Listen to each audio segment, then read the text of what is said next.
Root play exclusive. Hatina nguva toda kufamba chebva chapindirwa nemauto kuona ng'ale kobulawayo kudark sound ndina tonde imimi bossless masara madi chinzwa yatifambe gaisi takanonoka kuomwa muna mari takachoboka kwatiri kuenda kure kasi tosvika penya una chinonzi ndakanonoka munhu wese akuimba dhanzi rashata pakutoda dzinodhonza dzinokakata koma dzinoyera kunge sabata mauto nhau idzi tinokokota zudare ipapo ndakamechesa shatira ive hombe ndakatengesa zvine mari pageto zvinosungisa ichi ndochokwadi chinovengesa kuno unotobhadhara kumang'ara hamenokurisei kuzvipatara taketura chiskiri chako totsara isusu toenda kumberi wewe wosara yatifambe gaisi takanonoka muomwa muna mari takachoboka kwatiri kuenda kure kasi tosvika penya una chinonzi ndakanonoka munhu wese akuimba dhanzi rashata pakutoda dzinodhonza dzinokakata koma dzinoyera kunge sabata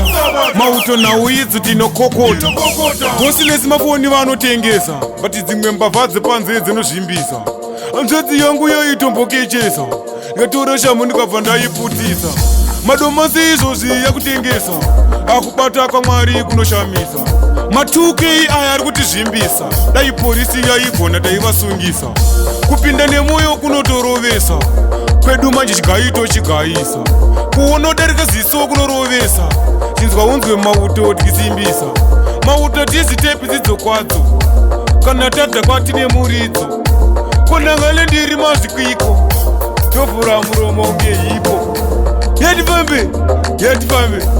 usasari mumwe wangu usarambe yatifambe bossless uyatifambe onai nguva hatina nguva kana tiripo musatembise nguva yatifambe gaisi takanonoka muomwa muna mari takachoboka chebva chapindirwa nemauto yoyo bossless kudark sound kana kurekota kunonotobhadhara warekota easy T vibes semanato maidana paish kubata piko yo baba mumu mauto ridhimu rapera ende deda rigoenderera asi ndakarembera T vibes uri kusimba nei isu vamwe uri kuti todyei ku Unifresh